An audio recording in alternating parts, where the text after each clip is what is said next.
Assalamualaikum warahmatullahi wabarakatuh.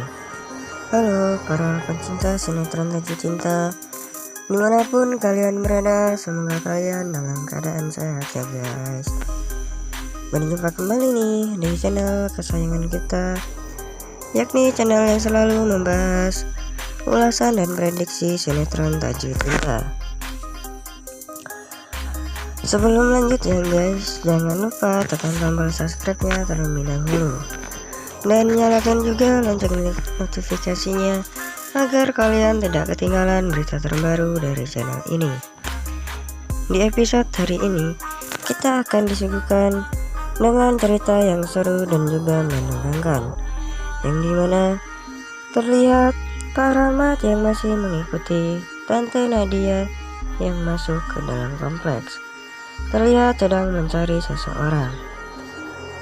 Dafri, Oki, dan juga seseorang yang mencari titik di mana pelaku yang mensabotase butik milik Siva itu pun terus mencarinya. Tante Nadia yang bingung kenapa harus di tempat seperti ini, dan ia langsung menelpon seseorang yang memintanya untuk bertemu di tempat yang seperti ini. Ketika Tante Nadia menelpon orang tersebut, kelihatan bingung dan tak tahu arah jalan ia harus kemana. "Saya nggak ngelihat kamu sama sekali di sini. Kamu di mana?"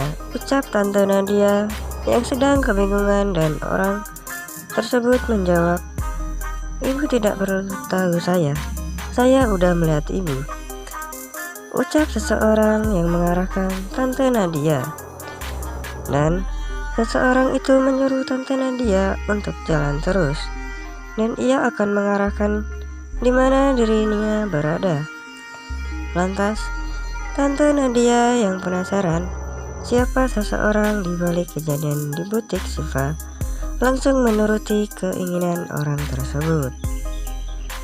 Dafri dan Oki yang telah sampai di perumahan kompleks juga, ia terus mencari di mana asal-usul titik tersebut berada. Dan seseorang yang memegang pelacak untuk menemukan titik penjahat itu berada, lantas mengajak Dafri dan juga Oki untuk berjalan karena mobil tidak bisa masuk. Dafri dan Oki yang mendengar bahwa titik tersebut tidak jauh lagi langsung bergegas mencarinya. Terlihat Pak Rahmat yang membuntuti Tante Nadia itu bingung karena ia kehilangan jejak Tante Nadia karena ada anak-anak yang sedang bermain. Di sisi lain, Siva dan Bunda Oki yang pulang dari rumah sakit yang diantar oleh Om Eros itu pun turun dari mobil. Bunda dan Siva mengucapkan terima kasih karena telah mengantar ia dan juga Siva pulang ke rumah. Dan Om Eros berkata bahwa jika ada apa-apa, beri kabar. Ia siap membantu kapanpun ia dibutuhkan. Di saat Bunda Oki dan Siva pergi, Om Eros menelpon anak buahnya untuk terus mencari dan melaporkan tentang siapa pelaku di butik Siva. Terlihat Tante Nadia yang terus berjalan dan terus mencari di mana seseorang yang ingin ia temui.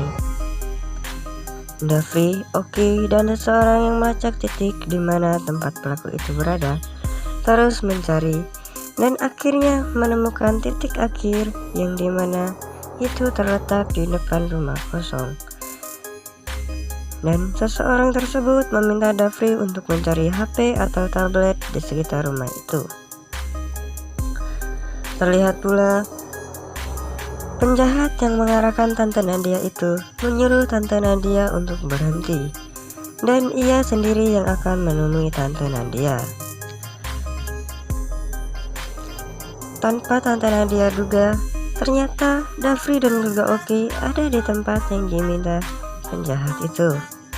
Tante Nadia yang melihat ada Dafri dan Oki sangat terkejut, dan ia berpikir, apakah orang ini akan menjebak saya, ucap Tante Nadia.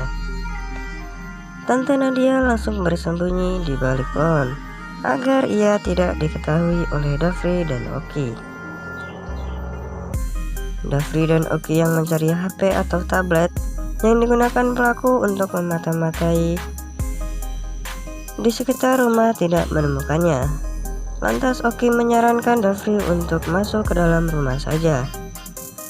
Tidak menunggu lama, Dafri langsung membuka pintu rumah kosong itu dan mereka masuk untuk mencari titik tersebut.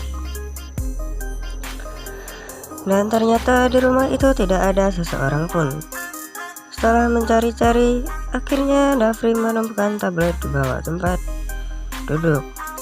Lantas Dafri memberikannya kepada seseorang yang memegang laptop untuk mengetahui alasan kenapa ia memata-matai keluarganya dan juga menyebabkan kecelakaan di butik milik Syifa. Oke, terima kasih guys untuk kalian yang sudah menonton video ini. Jangan lupa tekan tombol like, comment, and subscribe-nya. Wassalamualaikum warahmatullahi wabarakatuh.